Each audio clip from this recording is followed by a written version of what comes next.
మాట మీరు ఇప్పుడు చదివినటువంటి మాటలు అక్కడ అంటాడు, మన్నుటకును నిజమైన సామెత వీరికి సంబంధించింది. చదువు కింద, ప్రియులారా ఈ రెండవ పత్రిక ఇప్పుడు రాయచున్నాను, పరిశుద్ధ ప్రవక్తల చేత పూర్వమందు మాటలను ప్రభు అయిన రక్షకుడు మీ అపోస్తుల ద్వారా ఇచ్చిన ఆజ్ఞ మీరు జ్ఞాపకము చేసుకున్నారు కదా, చేసుకున్న వల్లని నిశ్చయమును నిర్మలమైన. అయితే ఈ మాటలు ఎందుకు మనం చదువుకుంటున్నామంటే, పూర్వమందు ఈ మాటలు అపోస్తుల ద్వారా మనకు తెలియబడుతున్నటువంటి విషయాలు. అపోస్తులు భక్తి చేశారు, బాగా చేశారు. వారి దేవుని ఆత్మను సంపాదించుకున్నారు అని రాశారు. వారిలో చాలా నీతిలు, నియమాలు, కట్టడలు మనం చూస్తూ ఉంటాం. ఇక్కడ ఎందుకంటే చాలా మంది భక్తి చేసిన వారు కొంతకాలం భక్తి చేసి ఆఫ్ చేసేస్తారు. ఎందుకు తెలుసా?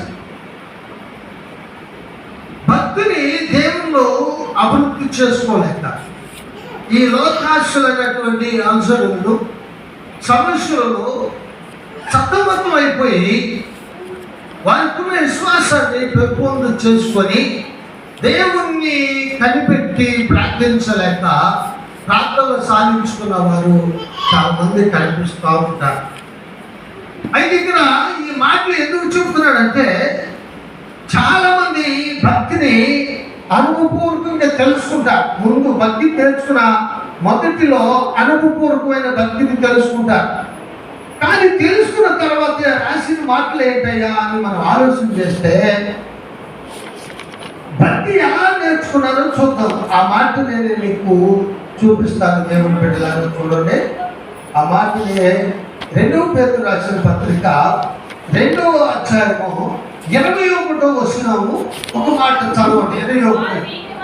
వారి నీతి మార్గమును అనుపూర్వకముగా తెలుసుకొని తనకు అప్పగింపబడిన పరిశుద్ధమైన ఆజ్ఞ నుండి తొలగిపోవుట కంటే ఆ మార్గం అనుపూర్వకంగా వారికి తెలియకుండటం మేలు. ఎందుకని?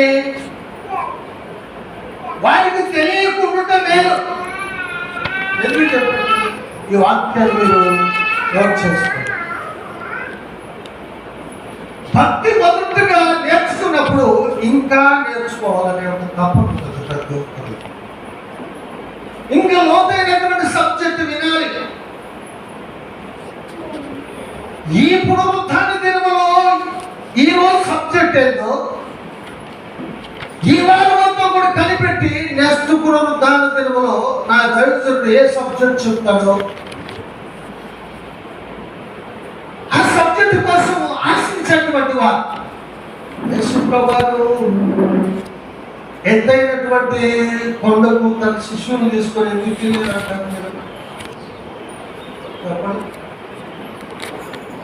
కొండ మీద ప్రార్థన చేశాడు. శిష్యులతో కూడా ప్రార్థన చేశాడు.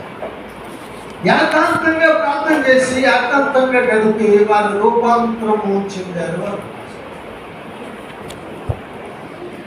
యేసు ప్రభు చెప్పిన మాట కూడా అదే. రాత్రి కనిపెట్టేటువంటి ప్రార్థన.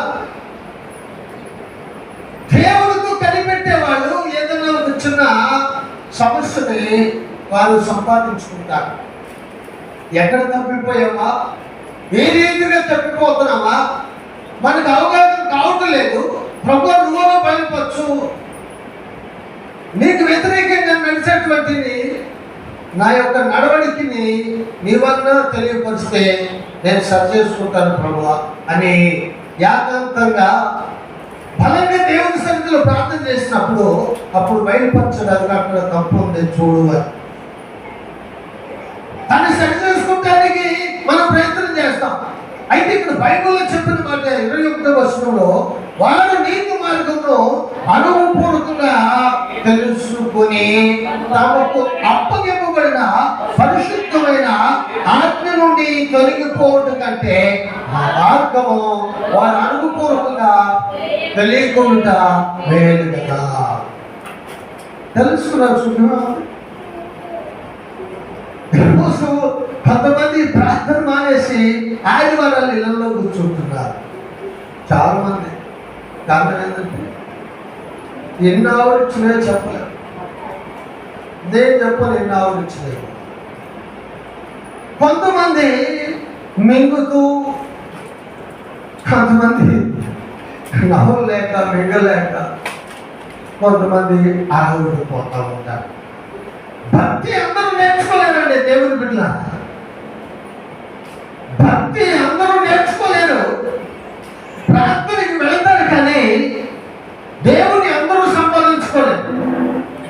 సంపాదించుకుంటే 10 మంది చిత్తపట్టి కనికలు ఎందుకు కనిపిస్తారు?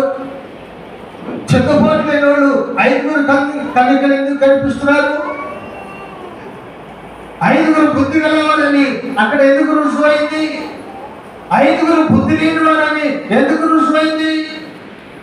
బైబిల్ ఎందుకు అయ్యాడని ఆలోచించాయి. భక్తి అందరూ చేస్తారు కానీ దేవుణ్ణి సంపాదించుకోలేరు.